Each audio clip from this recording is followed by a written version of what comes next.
그 목회자이지만 다양한 측면을 좀 다루고자 해서 그동안 안 다루었던 그 선교사적인 관점을 우리가 좀 다룹니다. 그러나 오늘 본문 여러분이 보시면 선교사적인 측면을 강조하기보다는 사실은 내면의 문제에 집중하고 있는 것을 여러분 볼 수 있을 것입니다. 그러니까 관점이 조금 다른 겁니다.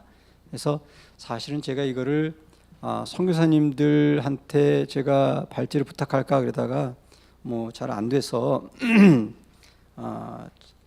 제가 그냥 총대를 메고 사실 하게 된 것입니다. 그 한글 그리고 이제 앞에 내용 앞에 발제하신 분들에 비해서는 제 내용은 굉장히 쉽습니다. 내용 자체가 사실 쉬운 거고요. 그리고 오늘 제가 인용문을 많이 넣은 거는 여러분들이 그 인용문 자체가 사실 우리 컨퍼런스가 하루에 그 여러 강사님들을 모시고 좋은 강의를 하려고 하니까 1년에 한 번 하잖아요. 저희가 좀 여유가 있으면 이틀 정도 해서 한 강사님들이 한 2시간 정도 강의하고 그 다음에 조금 쉬기도 하고 그렇죠?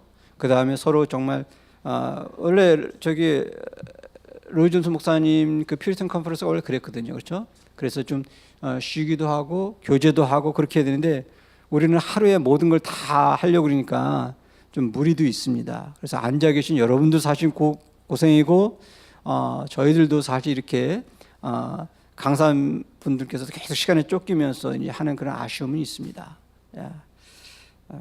그럼에도 불구하고 오늘 내용은 조금 저희의 그 컨퍼런스의 특징이자 저희가 지금 강조하려고 하는 건 뭐냐면 일종의 pastoral theology입니다. 그러니까 여기서 pastoral이라는 개념이 조금 독특한데 다른 건데요. 뭐냐면 일반 성도가 들리는 신학이죠. 그래서 좀 양들의 마음을 이해할 수 있는 신학 그런 걸 우리가 좀 하려고 합니다. 그래서 좀 따뜻한 신학 원래 신학 자체가 원래 따뜻한 거거든요. 근데 이제 언젠가부터 이게 사변화되고 냉랭해지고 건조해지고 재미없어지고 그렇죠? 그러다 보니까 극단적인 한쪽으로 가는. 그러나 사실 신학은 제가 모두에 말씀드린 것처럼 축제인 것처럼 굉장히 뜨거운 것입니다. 특히 에드워즈가 던져준 우리에게 통찰 중에 하나가 뭐냐면 따뜻한 신학이에요. 그렇죠? 뜨거운 신학입니다. 아까 신앙 정서론과 신앙 감정론에서 우리가 얘기한 것처럼요. 그래서 제 내용은 굉장히 따뜻한 것입니다. 여러분 그동안 긴장했던 것들 좀 내려놓으시고 마지막 시간이잖아요. 그리고 끝나고 나면 뭡니까? 우리가 이제 집에 가는 시간입니다. 내용을 요약해 보면요, 한글 요약을 보시면 될 것입니다. 첫 번째는 뭐냐면 세 가지로 이제 원래 이제 그 목적은 이것입니다. 이 데이비드 브레이너드라고 하는 그 책의 생애라고 하는 책에서 나타난 경건에 대한 내용입니다. 그리고 좀 더 구체적으로 얘기하면 신앙 정서적인 인물, 신앙 정서적인 그런 어떤 초상으로서의 에드워즈를 우리가 좀 생각해 보자라고 하는 것입니다. 그러니까 초점이 좀 다르죠. 선교사로서의 어떤 사역이 포커스가 아니라 어떤 면에서 내면의 문제, 경건의 문제라고 하는 것입니다. 그리고 이를 위해서 우리가 이제 세 가지를 내용할 수 있는데 첫 번째는 뭐냐면 선언적으로 그러면 과연 신앙 정서적인 그 존재, 신앙 정서적인 목회자의 모습이 뭐냐? 그걸 위해서 우리가 신앙 정서론에 나오는 그 신앙 정서의 어떤 특징을 간단하게 저희가 뭐 긴 시간은 앞에 또 다뤘기도 하고 간단하게 보고서 가장 메인 포인트가 뭐냐면 메인 디쉬가 뭐냐면 두 번째입니다. 이 작품에 나타난 에드워즈 브레이너드가 과연 어떤 경건의 모습, 특히 신앙 정서론적인 존재의 모습을 어떻게 구체적으로 보여주고 있느냐라고 하는 것을 이제 다룰 것입니다. 그러고 나서 그것의 어떤 그 전체적인 어떤 작품과의 연관성, 그리고 영향력, 그리고 이제 마지막으로 에드워즈가 던지는 어떤 통찰과 적용점을 다루는데 사실 오늘 이제 시간상으로 제가 아마 포커스를 저희 이제 후반에 하신 분들은 다 40분을 지금 정해놨기 때문에 제가 아마 둘째 부분하고 마지막 부분을 좀 이제 집중해서 말씀드릴 것입니다. 들어가는 말, 그래서 제 논문이 지금 30 몇 페이지죠? 37페이지입니다. 풀해서 이거를 다 할 수 없으니까 중요한 부분만 나가면서 나머지는 여러분이 그 인용문들을 충분히 읽으시면 굉장히 정말 에드워즈가 던졌던 그 가슴 뜨거운 신학이 무엇인지, 또 신앙이 무엇인지를 여러분 맛볼 수 있는 아주 중요한 텍스트라고 얘기할 수 있습니다. 자, 들어가는 말 보시면 일반적으로 조나단 에드워즈의 데이비드 브레이너드의 생애는 개신교 선교사의 일종의 아이콘처럼 여겨집니다. 출판의 관점에서 보면 이 작품은 에드워드 책 중에서 흥미로운 것은 뭐냐면요, 가장 많이 팔린 책이에요. 그리고 절대로 절판되지 않은 책 중에 하나입니다. 그리고 전 세계에서 가장 많이 보급된 책 중에 하나입니다. 그리고 영양사적인 어떤 측면에서는 이 책의 영향은 무수한 목회자와 선교사들에게 지속적인 영향을 끼칩니다. 그래서 이 책을 읽지 않고는 선교사가 됐다, 그건 가짜라고 할 정도로, 간첩이라고 할 정도로 이 책과 선교사의 삶은 같이 가는 거예요. 이제 나중에 그 문제를 시간이 되면 간단히 다룰 것입니다. 그래서 그러나 본 그 발제에서는요, 이러한 일반적인 접근을 넘어서서 이 작품에 나타난 경건의 초상의 모습으로서 에드워드를 다루고자 하는 것이죠. 그래서 특별히 이제 노만 패티시라고 하는 학자나 조지 마슨 학자들의 주장처럼 이 작품의 특징이 바로 이것입니다. 에드워즈의 신앙 정설이라고 하는 신앙 감정이라는 책을 하나의 인물을 통해서 보여준 그 작품이 뭐냐? 바로 이 작품이라는 거예요.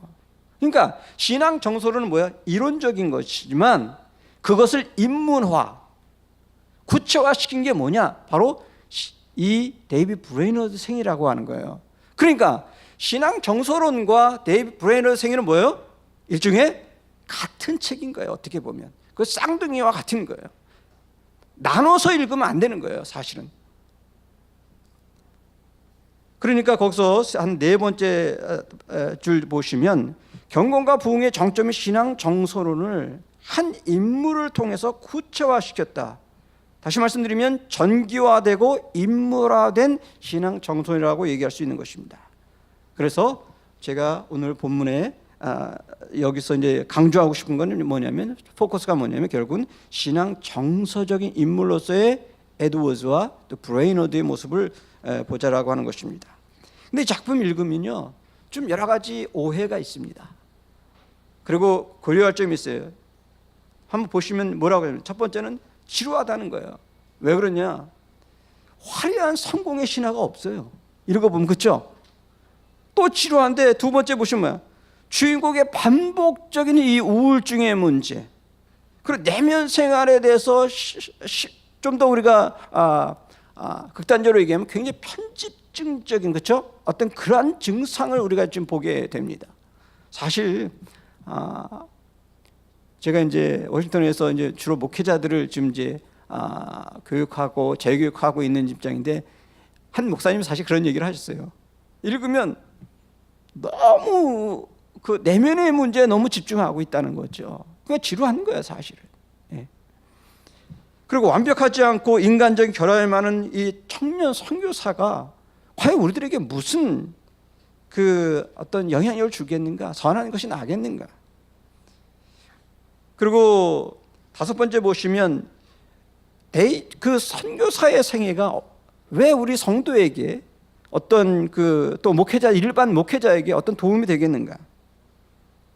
그리고 흥미로운 것은 이 책의 독특성은 뭐냐면, 선교사의 개인의 모습이 어떻게 그리스도 개인과 함께 인류 전체를 향한 뭔가를 던지고 있는가라고 하는 그러한 작품의 어떤 특징을 보여주고 있습니다. 그다음에 마지막으로 오늘 저와 여러분이 이제 마지막 적용점에서 생각할 수 있는, 제가 이 작품을 준비하면서 여러분들과 얘기하려고 하는 가장 중요한 이 초점은 바로 이것입니다. 과연 성도와 목회자, 나아가서 선교사님들의 이 어떤 기준은 평가 기준은 무엇일까? 그거에 대해서 오늘 과연 한번 생각해 보고자 하는 것입니다. 이 작품에 나타나는 경건과 신앙 정서의 초상 조나단 에드워즈를 한번 보시면, 이 작품은 에드워드 작품 중에 하나로 미국 인디언 선교의 선구자 중에 하나인 데이비드 브레너의 일기를 편집한 것입니다. 그러니까 브레이너드가 쓴 일기를, 다이어리죠, 영어로 하면 다이어리를 에드워즈가 편집을 좀 한 거예요. 그러니까 에드워즈적인 관점에서 편집을 한 거죠, 그렇죠? 약간 문제가 될 소지, 오해가 될 소지는 이제 다 이렇게 잘라낸 거죠. 브레이너드는 커네티컷주의 해담이라고 하는 곳에서 출생해서 인디안 선교 중에서 약 4년 만에, 그죠? 4년 정도 선교를 하고 29세의 나이에 말 그대로 요절하게 됩니다. 근데 이 책의 주목적은 뭐냐면, 사역 자체보다는 내면 생활에 주목하고 젊은 선교사의 영혼의 관점, 그 다음에 경건의 세계에 대한 하나의 창과 거울을 제시하고 있는 그런 책이라고 얘기할 수 있습니다. 자, 그렇다면 이 책을 이해하는 데 있어서, 이 작품을 이해하는 데 있어서 중요한 선결과제는 뭐냐, 이것이죠. 바로 에드워즈의 전생에 걸친 작품 전체 속에서 이 작품을 읽어내야 된다는 거예요. 자, 왜냐하면 이것입니다. 만약에 이 작품 하나를 독립적으로 이해할 때, 아까 우리가 모두의 제가 오해의 소지가 있다고 한 것처럼 매우 좁은 관점에서 보게 되고, 브레이너드의 그런 반복되는 일상, 또 우울증과 또 내면 생활 때문에 지루한 거예요. 거기 감동이 없는 거예요. 그리고 그 우울증 증세에 함몰될 수밖에 없어요, 우리가. 그리고 전생에 걸친 에드워즈의 일관되고 원대한 비전의 관점을 우리가 놓치게 되는 것이죠. 그렇죠? 이 작품만 볼 때. 그래서 제가 이제 오늘 여러분과 같이 나누고자 하는 그 핵심 포인트 중에 하나는 바로 이것입니다. 앞으로 제가 설명하겠지만, 제 생각에는 이 작품에서 주목해야 될 중요한 이유는 뭐냐? 이 작품이 단순히 부흥론의 연장선상에 있는 것이 아니라 에드워드 생애 전체에서 일관되게 관통하는 주제, 그게 뭐냐?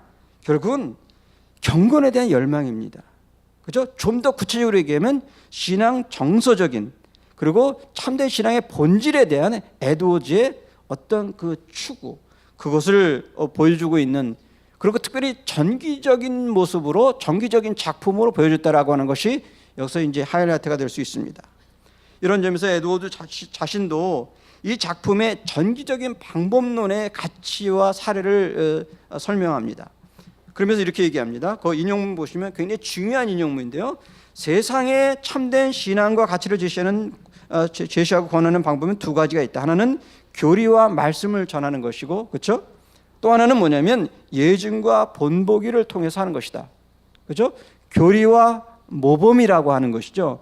이건 성경만이 아니라 예수님께서도 사용하셨고, 교회사 전체에서도 이러한 두 개의 방법론을 통해서 교육했다라고 하는 것을 우리가 볼 수 있는 것이죠. 그래서 그렇다면 이제 여기서 이 책에서 나오는 에드워드가 제시한 참된 경건과 부흥의 특징인 신앙 정서의 특징은 무엇인가?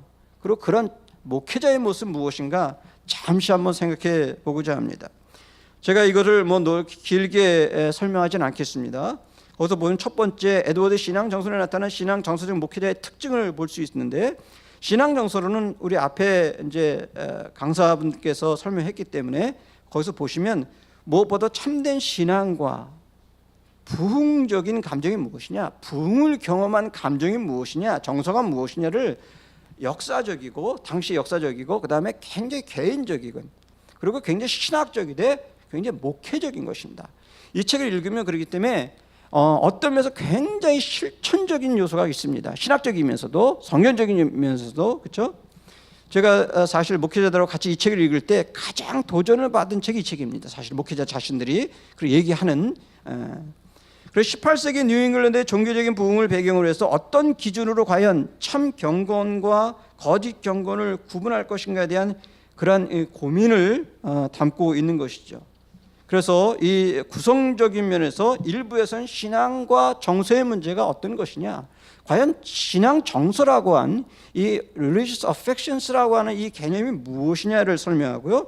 둘째로는 뭐냐, 두 번째 2부에서는 그럼 거짓된 신앙은 뭐냐, 12가지 특징을 얘기하고, 여기서 이 하이라이트인 3부에서 그럼 참된 은혜를 경험한 사람의 특징 12가지는 뭐냐를 얘기를 하고 있습니다. 자, 그렇다면요, 쭉 넘어가서 신앙 정서란 무엇인가? 이 책에서 그 에드워즈가 사실 참된 신앙과 부흥의 모델을 초대교회에서 찾고, 특별히 이제 베드로전서 1장 8절을 주목하면서 거기서 던지는 그 신앙 정서론의 대주제는 이것입니다. 참된 신앙은 대부분 거룩한 정서에 있다라고 이렇게 하면서, 정서라고 하는 것은 아까 이제 양락근 교수님께서 구체적으로 좀 설명했기 때문에 가장 강렬한 성향이다라고 하는 거죠, 그렇죠? 성향, 끌림이에요, 끌림, 그렇죠? 호불호를 얘기하는 호불호, 그렇죠? 좋아하는 거, 싫어하는 거, 하나님의 아름다움에 우리가 끌리는 걸 얘기하는 거죠. 근데 끌림이 어떤 끌림입니까? 강렬한 끌림을 얘기하는 거예요. 그게 affections라고 하는 거죠. 그러니까 이제 자아의 중심적인 방향에 기초하는 거예요. 자, 그래서 그 인용물 내려가시고요. 제일 끝에 내려보시면 따라서 참된 신앙 정서랑 성향의 어떤 그 끌림의 강렬한 상태로 참된 신앙을 이루고 인격적이다. 인격적이라는 말은 굉장히 포괄적인 건데 자세한 얘기는 제가 전에 이제 발표했기 때문에 그걸 보시면 될 것 같습니다. 이런 신앙 정서적인 성도와 목회자란 궁극적으로 뭐냐? 정서론, 신앙 정서론에서 보여준 참된 은혜의 적극적인 표지 8번째인 그리스도의 성품을 닮은 성도와 목회자를 지향하는 것을 우리가 보게 됩니다. 제가 좀 이게 포괄적으로 설명하는 거예요. 궁극적으로 결국은 그리스도의 성품을 닮은, 그렇죠? 모습을 보여주고요. 좀 더 구체적으로 얘기하면 그리스도의 성품을 중심으로 해서 저는 3부의 적극적 표지를 2가지 그룹으로 이제 편의상 한번 나누고자 합니다. 뭐 3개로 나눌 수도 있고요, 4개로 나눌 수 있지만 그 자세한 내용은 그 주에 있습니다. 그러나 오늘 여러분들과 편의상 2개로 한번 나누길 원하는데, 하나는 뭐냐면 하나님 중심적인 어떤 그런 표지입니다. 특징입니다.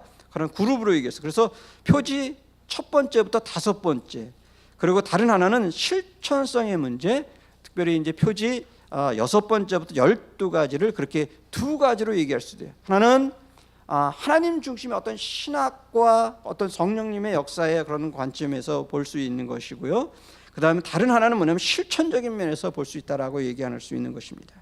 따라서 참된 정서적인 성도의 모습 뭐냐, 목회자의 모습 뭐냐, 바로 그리스도의 성품을 닮은 사람으로 하나님 중심적이고 동시에 실천적이라고 하는 것을 우리가 볼 수 있는 것입니다. 자, 그렇다면 구체적으로 이 2 그룹을 한번 생각해 보면 간단하게 보시면 이렇게 얘기했습니다. 첫 번째 그룹 하나님 중심성은요, 표지 1부터 신앙 정서론을 얘기하는 것입니다. 표지 1, 2, 3, 4, 5를 볼 수 있는데 거기서 특별히 1표지는 성령의 내주, 그 다음에 하나님 중심의 사랑 2표지, 3표지 하나님의 거룩과 아름다움. 이것이 굉장히 그 에드워즈적인 독특한 특징이에요. 하나님의 어떤 미학적인 것인데, 그다음 4번째는 뭐냐, 하나님에 대한 지식과 5번째는 하나님의 지식에 대한 어떤 확신, 그런 것을 얘기를 하고 있습니다. 이것이 한마디로 얘기하면 하나님 중심성이라고 그냥 쉽게 요약할 수 있습니다. 그 다음에 쭉 넘어가겠습니다. 그래서 2그룹으로 가시면 한 2페이지 정도 넘어가시면 2그룹에는 하나님 중심의 어떤 실천성을 얘기합니다. 이것은 신앙 정서론에 나오는 6번째, 7번째, 8번째부터 이제 12번째까지 좀 더 구체적으로 보시면 거기에 이제 일종의 실천적인, 그리고 공공성의 문제, 윤리성의 문제를 다루고 있는 것을 여러분 보게 됩니다. 거기서 보시면 특별히 6번째 표지는 참된 겸손의 모습입니다. 그죠? 겸손의 모습. 이 겸손에 대한 챕터를 읽으면 다 우리는 가짜 겸손입니다. 여러분 그 챕터를 겸손에 대해서 읽고 싶은 책을 읽을 때 그 책을 한번 읽어보세요. 그러면 다 우리의 모습은 다 가짜예요, 가짜. 얼마나 그 모습 잘 표현하고 있는지 모릅니다. 그리고 7번째 성품의 변화, 회심의 문제 구체적으로 얘기하고요. 8번째는 그리스도의 성품을 닮아가는 것, 9번째 온유한 마음, 10번째 균형과 조화. 이 균형과 조화가 굉장히 중요한 내용이고요. 그다음에 11번째 하나님을 향한 갈망, 그리고 마지막 가장 중요한 핵심 표지라고 할 수 있는 12번째 바로 행위로 나타난 신앙, 실천을 얘기하고 있습니다. 그래서 특별히 이제 하나님 중심의 어떤 실천성 중에서는 특별히 10번하고 12번이 이제 하이라이트라고 얘기할 수 있습니다. 자, 그러면 오늘 제 발제의 하이라이트라고 얘기할 수 있는 두 번째, 그 브레이너드 생애에 나타난 신앙 정서적 인물의 모범 브레이너드를 먼저 보고 그 다음에 에드워드를 한번 생각해 보고자 합니다. 제가 앞으로 설명하겠지만 이 책에서 궁극적으로 보여주려고 하는 점은 뭐냐, 브레이너드가 신앙 정서적인 인물로 그리스도를 닮은 성도이자 목회자라고 하는 것입니다. 제가 포인트는 성도와 목회자입니다. 선교사의 관점보다는요, 그것이 사실 에드워즈의 관점이기도 하고요. 따라서 이 본 발제에서는 정서론에서 보여주는 신앙 정서를 이 책에 나타난 신앙 정서적 브레이너드의 모습을 구체적으로 제가 설명하는 데 있는 것입니다. 그래서 브레이너드의 신앙 정서적인 어떤 인물로서의 특징은 이중적인 것을 보게 됩니다. 하나는 하나님 중심성, 아까 에드워즈적인 관점에서 보는 거죠. 하나님 중심성, 그 측면에서 뭐냐면 중생과 은혜의 신앙을 보게 되고요, 또 하나님 중심의 신앙을 보게 되고요, 하나님의 거룩을 추구한 모습을 보게 되고요, 또 거룩한 지식과 확신을 추구하는 그 모습을 보게 됩니다. 또 한편으로는 뭐냐면 그의 실천성의 모습에서 균형과 실천을 추구하는 모습을 보게 됩니다. 자, 그렇다면 첫 번째, 하나님 중심의 목회자 브레이너드의 모습을 한번 보시죠. 여기서 한 4가지가 있는데 간단하게 한번 보겠습니다. 첫 번째는 뭐냐면 이 데이비드 브레이너드의 이 생애 이 책을 읽을 때, 전체를 읽어볼 때 첫 번째는 뭐냐면 중생과 회심의 은혜의 목회자라고 하는 것입니다. 무슨 얘기냐면 이것은 에드워드의 정서론에서 언급된 적극적인 표지 첫째와 7번째 성령의 내주의 문제, 또 성품의 변화, 회심의 문제와 밀접한 것이죠. 당연히 무엇보다도 브레이너드는 성경적으로 중생과 회심을 경험한 인물이라고 하는 것을 에드워드는 강조하고 있는 것입니다. 특별히 뭐냐면 하나님의 은혜에 붙들린 어떤 켈빈주의적인 어떤 관점을 여기서 보여주고 있습니다. 먼저 그렇다면 그의 중생과 회심에 대해서 우리 생각해 보면 한 셋째 줄을 내려가면 1738년 겨울 문택에 기도하는 중에 죄를 자각하게 되고 회심에 대해서 심각한 부담을 경험합니다. 그리고 그 다음에 1739년 7월 한 주일 저녁에 한적한 곳에 거닐면서 기도합니다. 브레이너드와 에드워즈의 특징 중에 하나는 뭐냐면 뭐예요? 한적한 곳에서 기도하는 거예요. 그러면서 회심을 경험합니다. 그 내용을 한번 보죠. 이 내용이 이 책 중에서 하이라이트 중에 이제 몇 개 주가 있는데 그 중에 하이라이트가 하이라이트 중에 하나입니다. 자, 기도하려고 안간힘을 썼습니다. 그때였다. 어둡고 숲속을 거니고 있을 때 갑자기 말할 수 없는 영광이 영혼의 깊은 절망과 두려움 속에 찾아와 모습을 드러내는 것 같았다. 그것은 눈으로 볼 수 있는 외적인 빛이 아니었다. 그것은 나로 하나님을 새롭게 이해하고 보게 만든 빛이었다. 그것은 한 번도 경험해 본 적이 없는 것이었다. 나는 가만히 서서 놀라움과 탄복에 빠져 있었다. 그 빛이 가진 탁월함과 아름다움을 보자마자 그것도 비교할 만한 어떤 것도 예전에 가져본 적이 없음을 알 수 있었다. 한 줄 내려와서 나는 삼위일체 하나님에 대해서 구체적으로 이해해 본 적이 없었는데 그러나 그 빛을 보는 순간 그것이 하나님의 영광이라는 것을 알 수 있었고 그 하나님을 그토록 영광스러운 존재를 보면서 내 영혼은 말할 수 없는 기쁨으로 충만해졌다. 그분이 영원토록 계시는 만유의 하나님이라고 하는 사실로 인해서 내면 깊은 곳에서 기쁨과 만족이 넘쳐 흘렀다. 내 영혼은 하나님의 탁월하심과 아름다우심, 위대하심과 완벽하심에 완전히 사로잡혔다. 마치 그분의 영광이 나를 삼키는 것 같았다. 깊은 황홀함에 빠져 처음에는 내 구원에 대해서 생각할 수 없었다. 아니, 내 존재 자체를 완전히 잊었다라고 얘기를 합니다. 여러분 읽으면 사실 에드워즈의 어떤 회심의 순간, 에드워즈가 개인적으로 기도할 때 그런 경험했던 그거랑 거의 비슷합니다. 사실은.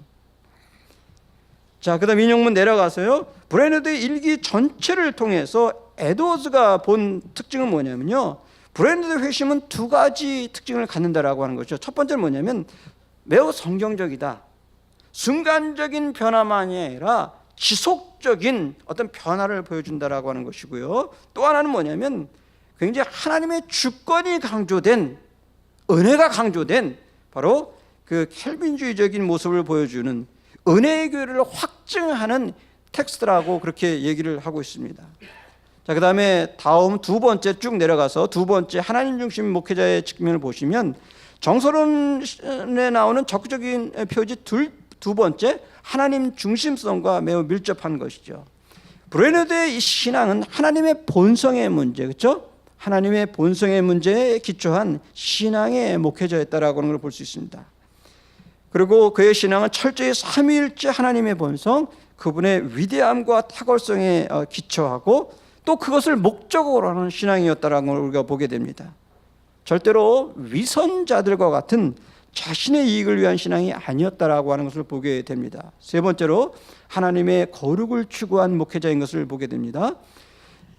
브레너드는 하나님의 거룩과 아름다움에 붙들려서 신앙과 선교에 매진한 것을 보게 됩니다. 이것이 앞에 읽었던 어떤 그 회심의 순간에서 우리가 보게 됩니다. 이것은 그 인용문 한번 보시죠.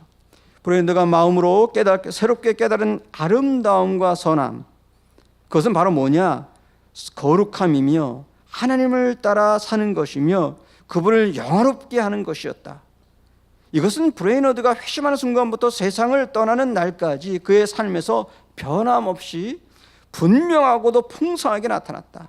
이것이 브레너드의 마음을 끌어당기고 그의 영혼의 중심을 차지하는 것이었다. 이것은 브레너드의 신앙 정서의 모든 물줄기가 향하는 바다였고 그가 뜨겁고 목마른 그 갈망으로 진지하게 추구하고 붙든 목표였다. 그 밖에 무엇보다도 브레너드에게 참된 탁월함이나 행복은 존재하지 않았다라고 얘기하는 것이죠. 철저하게 하나님의 거룩을 추구했던, 하나님의 아름다움에 붙들렸던 그러한 그 목회자 성도인 것을 보게 됩니다. 그 다음에 네 번째로 가시죠. 그 세 번이라고 아마 나왔을 텐데 네 번째, 하나님 지식과 그 확신을 추구한 목회자라고 우리가 볼 수 있습니다.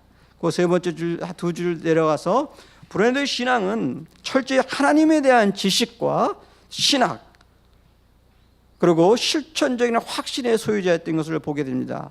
이것은 어디서 그걸 알 수 있냐면 그가 설교한 주제들을 보면 중요한 교리들을 설교하게 됩니다. 거듭남의 문제, 새로운 피조물의 문제, 그리스도에 대한 믿음, 성화의 과정, 하나님에 대한 어떤 지극한 사랑의 문제, 하나님의 영광을 위한 어떤 삶, 이러한 위대한 교리들을 지속적으로 인디언들에게 설교한 것을, 그리고 당시 인디언들과 같이 따로 또 이제 백인들을 위해서도 목회를 했었을 때 백인들을 위해서도 이제 설교를 했던 것을 보게 됩니다.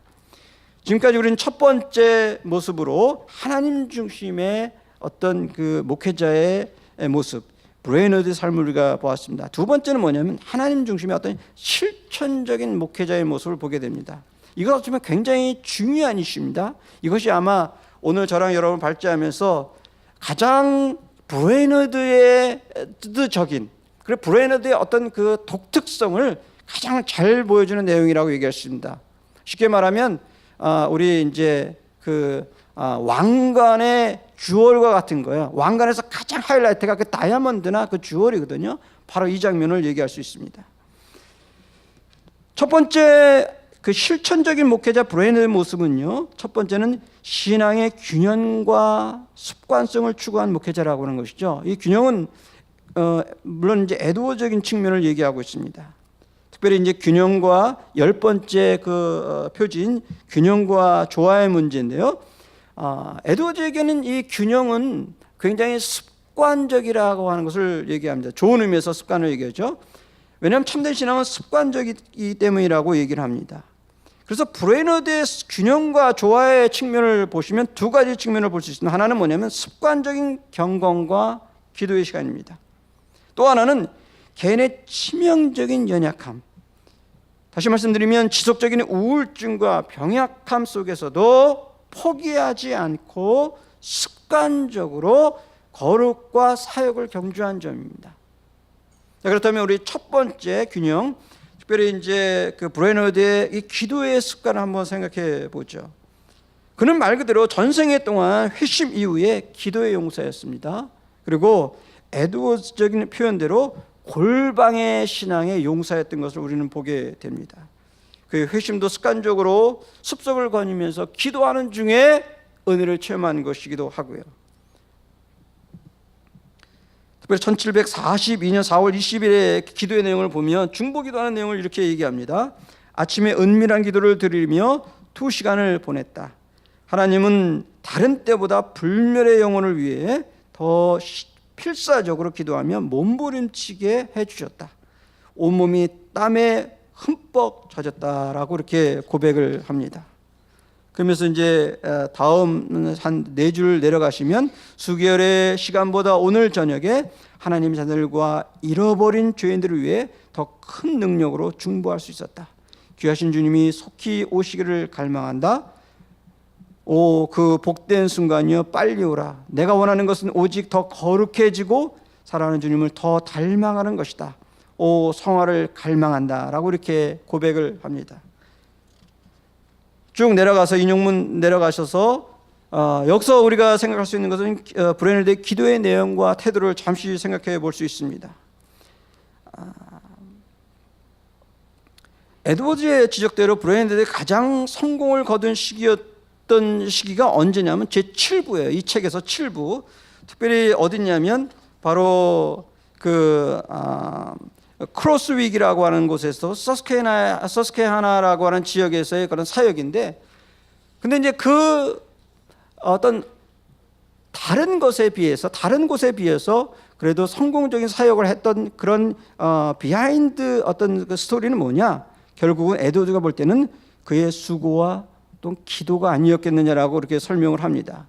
그래서 그 인용문 내려오시면 바로 이런 점에서 브레이너드의 기도 내용을 잠시 보면 하나님 나라의 확장의 문제, 또 원주민과 또 목회자에 대해서 다른 지체들과 또 개인 기도를 하는 것을 보게 됩니다.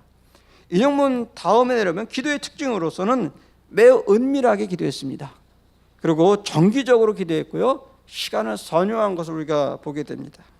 그 다음에 인용문 내려오시면 그의 기도의 태도를 보시면 에드워즈와 그의 가족들이 놀랄 정도로, 왜냐면 나중에 이제 에드워즈와 같이 이제 머물게 되잖아요. 그럴 때 놀랄 정도로 탁월한 것을 보게 됩니다.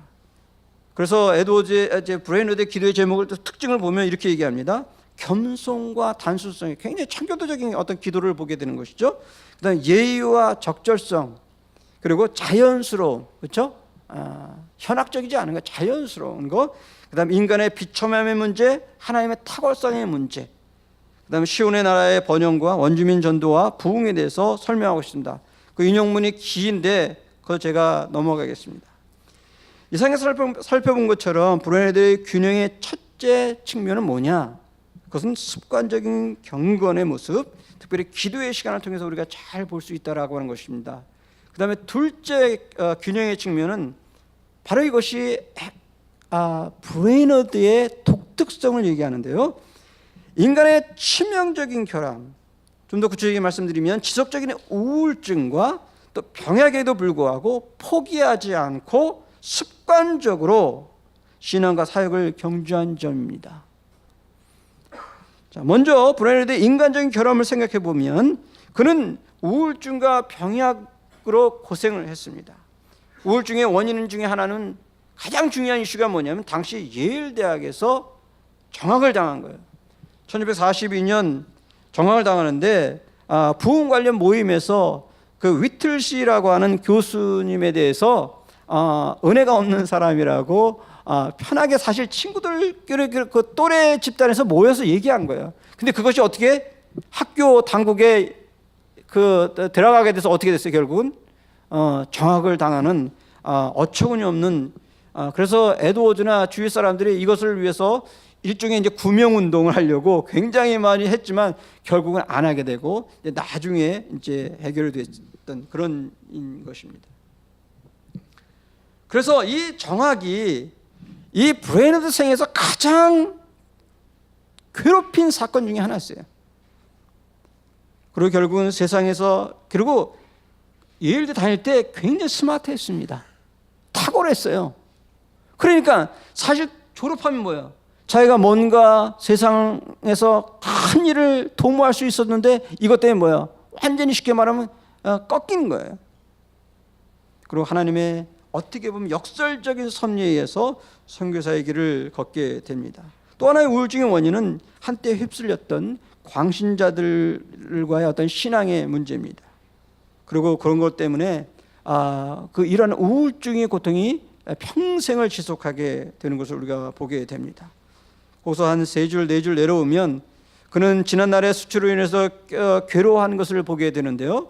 그게 이제 아까 정학의 문제, 그 다음에 이제 바로 이런 광신자들과의 어떤 관계의 문제 이런 거 얘기겠죠. 거기서 두 번째 인용문 세 번째 보시면 이런 얘기죠. 하나님은 내 앞에 지난날의 잘못을 펼쳐주셨다. 그렇죠? 파노라마처럼 바람에 흔들리는 잎새에도 두려워 떨 수밖에 없었다. 어디서 많이 들어본 것 같죠? 예. 아마 윤동주 씨가 이걸 읽었는지는 잘 모르겠습니다. 예. 그러니까 굉장히 예민했던 거예요. 영적으로. 그렇죠? 예. 세 줄 내려오면 이상처럼 브레인에 연약함은 첫째로 우울증이었고 둘째는 인간적인 병약과 고통이었습니다. 이 점은 그의 개인적인 건강과 사역상에서 고통을 통해서 잘 드러나는데 먼저 그의 사역에서 고통을 생각해 보면 카오 나오미 원주민 사역에서 이 황무지와 같은 곳에서 동료자가 없었어요. 아주 치명적인 잘못이죠. 혼자서 사역을 했어요. 그러니까 무슨 일을 하더라도 자기 혼자 하니까 감당할 수가 없었던 거예요. 그래 나중에는 이제 자기 이제 후배 선교사들한테는 반드시 둘이서 올 수 있도록 나중에 다 그걸 다 준비하고 마지막에 돌아가는 그런 장면을 우리가 아주 감동적인 그의 말년을 보게 됩니다. 거기서 이런 얘기를 합니다. 지금 환경이 너무 힘들어서 하나님이 주시는 위로 외에는 다른 어떤 것도 위로가 되지 않는다. 지금 나는 가장 외로운 황무지에 살고 있다. 영어로 대화로 통하는 사람은 한 명도 없다. 한 명밖에 없었어. 한 명. 예. 거기 보면 굉장히 긴 이름의 그 통역가 한 사람이 있습니다. 그렇죠? 예. 여러분 이름 한번 외워보세요. 엄청 길죠? 그 다음 페이지 여러분 주 65 보시면 나오게 됩니다. 음식은 끓인 옥수수와 급하게 만든 푸딩이 전부다. 잠은 집더미 위에서 잔다. 사역은 힘들고 어렵다. 그러나 무엇보다도 어려운 것은 뭐냐? 나를 슬프게 한 것은 하나님이 내게서 얼굴을 숨기셨다는 사실이다라고 하면서 굉장히 사역의 고통을 얘기합니다. 그러면서 이제 이 고통이 결국 건강까지도 이제 위협하게 됩니다. 그가 경험한 가장 고통스러운 장면이 바로 다음 장면인데 그가 서스케하나라고 하는 곳을 가는 길에서 폭풍을 만납니다. 그리고 흙바닥에서 잠을 자고 심지어 결국은 싸우다가 말라리아에 걸리는 그 말라리아와 사투하는 장면을 보게 됩니다. 그 장면 한번 보시죠.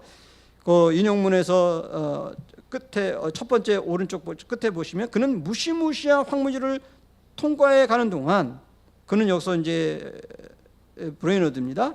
많은 고통과 피로와 싸워야 했다. 숲속에서 폭풍을 만났다. 그는 그로 인해 거의 죽을 위험에 처해 있었다. 그리고 한 줄 내려보면 많은 수고와 고난을 감당하는 시간이었는데 자주 흙바닥에서 잠을 자기도 하고 노천에서 밤을 보내기도 했다. 결국 브레이너들은 황무지에서 말로 이동하는 동안에 말라리아에 걸려서 알아눕고 말았다.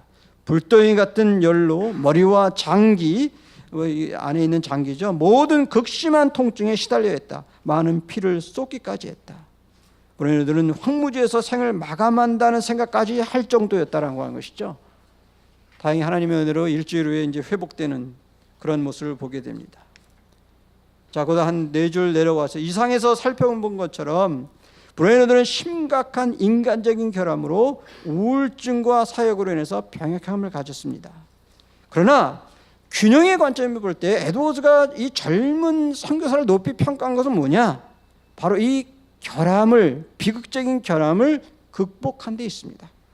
그리고 나아가서 브레이너드가 균형과 조화의 신앙의 모범이라고 다음과 같이 평가합니다. 지금 이 인용하는 이 내용은 사실 조지 마스턴의 에드워드 전기에서 바로 습관이라고 하는 신앙을 얘기할 때 인용했던 아주 중요한 인용문입니다. 자, 브레이너드 신앙을 이렇게 얘기합니다. 에드워즈가 평가한 거죠. 브레이너드 신앙은 설명할 수 없을 정도로 급격히 올라가는 격렬함이나 변덕스러운 고통과는 거리가 멀었다. 그의 신앙은 갑자기 높이 치솟았다가 급격하게 수그러들이는 신앙이 절대 아니었다. 그의 신앙은 밝은 꼬리를 그리며 창공을 꿰뚫고 날아간 다음 금세 칠흑 같은 어둠 속으로 달려가는, 자, 이것이 중요하십니다. 유성이나 불같이 치솟는 혜성 같은 것이 아니었다. 예? commit, 그 다음에 wandering stars, 이런 얘기를 하는 것이죠. 그것이 아니었다는 거죠. 오히려 하늘에서 변함없이 그 자리를 지키는 빛 같은 것이었다. 우리말로 항성이란다, 한 단어. 그죠? fixed stars, 이렇게 얘기하는 거예요. 그렇죠? 변하지 않는 거예요. 항성처럼 변하지 않는 거예요. 그 자리에 그대로 있는 거예요. 비가 오나 눈이 오나, 예, 변덕스럽지 않다라고 하는 거예요. 그것이 어떤 습관의 문제를 가장 잘 보여주는 이 내용을 얘기하고 있는 것입니다. 인용문 다음에 보시면 동시에 브레이너드의 신앙은 정서론의 적극적인 표지, 균형과 조화, 이 10번째 표지에서 강조한 신앙의 장수적인 균형을 보여줍니다.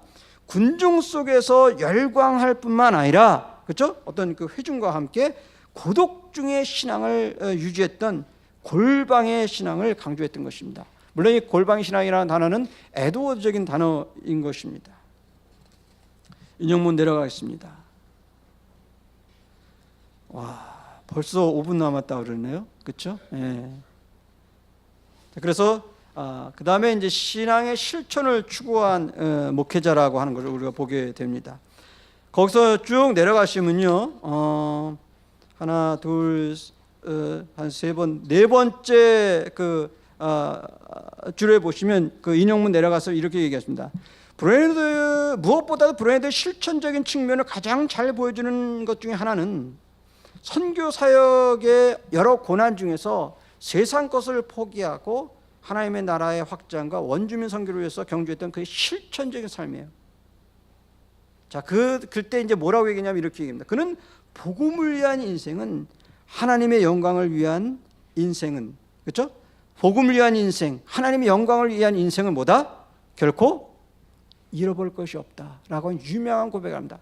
아까 말씀드린 것처럼 이 장면이 이 텍스트 중에 하이라이트 중에 하나예요. 자, 보세요.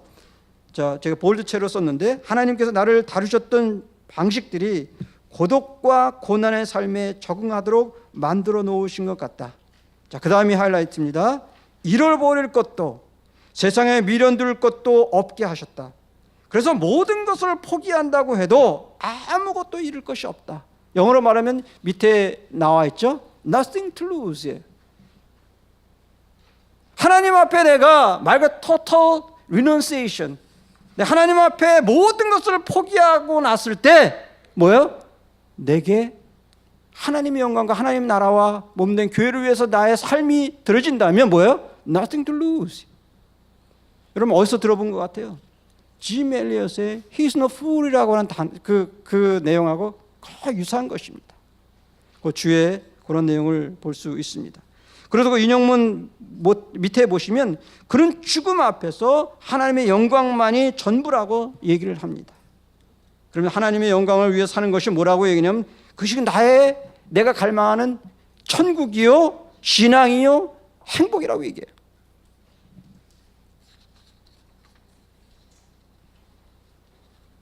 자, 그리고 나서 이제 3번에 보시면 신앙 정서적인 어떤 에드워즈의 모습을 보게 돼. 여러분이 궁금해할 거예요.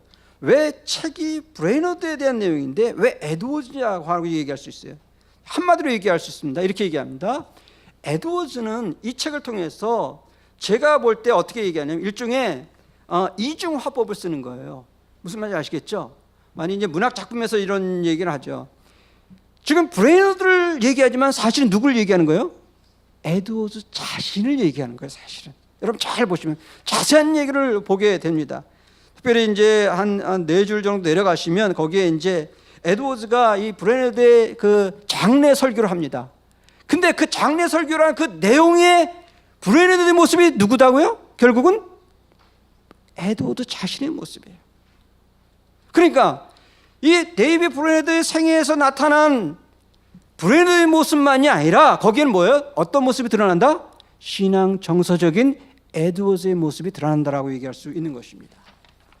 그리고 나서 이 작품이 결국은 단순히 여기서 제가 보여주려고 했던 그 4번에 보시면 브레이너드의 생애 이 작품이 에드워즈 생애에서 다른 작품과 어떤 관계가 얘기하는데 보통 그 아까 얘기했던 노만 패티나 이런 사람들은 뭐냐면 부흥론과만 얘기합니다.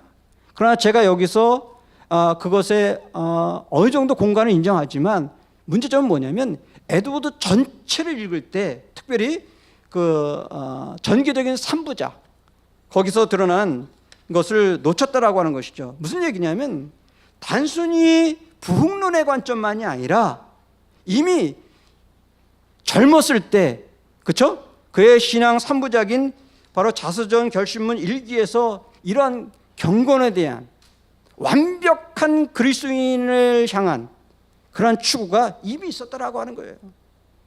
그러니까 단순한 부흥론만이 아니라 이것이 전체 에드워즈 작품 속에서 있었다라고 하는 것을 얘기를 하고 있는 것입니다. 그래서 이제 이것이 여러분 제가 이제 페이지가 제가 논문을 안 하고 제가 원고를 하기 때문에 자 브레이너드가 왜 5번째 보시면 영적인 고전인 이유가 이제 보게 되는데요. 거기서 보면 이렇게 얘기를 합니다. 에드워즈나 브레이너드는 사실요 선교사적인 관점에서 뭐예요? 실패했어요. 엄밀한 의미에서는. 그리고 사실 에드워즈가 사역의 문제는 뭐예요? 간과했어요. 살짝 영어로 말하면 스커트했다 그랬어요. 약간 건너뛰었어요. 그리고 뭐를 포커스했냐면 내면의 문제에 집중했던 걸 보게 되는 것이죠. 그러니까 외적인 선교사에게 화려한 성공을 보이지 못하는 이 텍스트가 어떻게 영적인 고전이 될 수 있고 이 책을 통해서 무수한 선교사들과 그 다음에 목회자들이 그 다음에 성도들이 도전을 받았냐는 거죠. 뭐예요? 내면의 문제라고 하는 거예요. 경건의 문제라고 하는 거예요. 화려한 내용이 없어요. 그래서 웨슬리나 그 다음에 그 침례교 윌리엄 캐리나 헨리 마틴이나 로버트 맥체인이나 데이비드 리빙스턴 그 다음에 지 밀러 같은 사람이 이 책을 가지고 성경과 같이 갔던 거예요. 자 마지막 이 책을 통해서 주는 교훈을 한번 생각해 보죠. 첫 번째는 참된 신앙과 신앙 정서적인 성도와 목회자가 될 것을 우리에게 던지고 있는 것입니다. 자세히 얘기를 안 하겠습니다. 두 번째 오늘 여러분하고 하는 하이라이트 중에 하나가 바로 이것입니다. 인간적인 비극적인 결함에도 불구하고 일관되고 균형 있게 하나님 나라와 영광을 위해서 경주해야 될 것을 얘기하는 것이죠. 여러분 우리 목회자로서 성도로서 우리 선교사로서 또는 사모로서 우리 신학생으로 다 연약함이 있습니다. 그러나 브레이너드가 또 에드워즈가 이 책을 통해서 우리에게 던지는 건 뭐냐? 그럼에도 불구하고 어디로 간다? 그리스도의 영광을 위하여 부단히 쓰러지지만 넘어지지만 결함이 있지만 습관적으로 간다라고 하는 것입니다. 자, 그 다음에 세 번째는 바로 인간의 이 신앙의 지평을 개인의 경건을 넘어서 지역과 세계로 넓혀야 될 것을 얘기하고요. 네 번째, 이것이 이제 두 번째 여러분하고 강조하고 싶은 거 이것입니다. 성도와 목회자의 평가 기준에 대해서 우리가 재고할 필요가 있다는 것이죠. 뭐냐? 사역의 성공인가? 물론 사역이 중요한 것입니다. 그렇죠? 사역이 확장될수록, 교회가 확장될수록 하나님 나라가 확장되는 거니까 그거는 자체가 나쁜 것은 아닙니다, 사실. 그러나 포인트는 뭐냐? 경건의 문제, 내면의 문제를 간과한 상태에서 외면의 문제가 강조될 때는 바로 심각한 문제를 가져올 수 있다라고 하는 것을 얘기하고 있는 것입니다. 그래서 사실 사역의 모든 문제는 어디다가 에드워드가 브레인더가 쓰냐면요, 다 그 저널에 씁니다. 저널에 쓰고요. 이 다이어리에는 대부분 다 경건의 문제. 그래서 에드워드가요, 여기서 중요한 이슈들의 문제는 다 이쪽에다 놓지 이 다이어리에다는 이렇게 쓰지 않습니다. 예를 들면 거기에 뭐냐면 한 여인이 특별한 황홀경을 경험했고, 또 한 남자가 주술가이자 살인자였는데 세례를 경험합니다. 여러분, 사역으로 볼 때는 굉장한 놀라운 사건이죠. 근데 이거를 그냥 다루지 않습니다, 이 다이어리에서는. 포인트는 뭐예요? 사역의 외적인 것이 아니라 내면의 문제라고 하는 것을 얘기했어요. 무슨 얘기냐? Measure of man, Measure of pastor, 그렇죠? Measure of saints. 과연 인간에 대한 어떤 평가 기준, 목회자에 대한 평가 기준, 성도에 대한 평가 기준은 뭐냐? 외적인 화려한 성공주의가 아니라고 하는 것을 우리에게 좀 던지고 있는 것입니다. 그리고 마지막으로 신앙과 목회 사역에서 영광과 그 무게에 대해서 지금 던지고 있습니다. 그리고 이제 주권적인 섭리에 대해서 우리가 순종할 것을 얘기하고 있습니다. 그 정도로 하겠습니다. 감사합니다.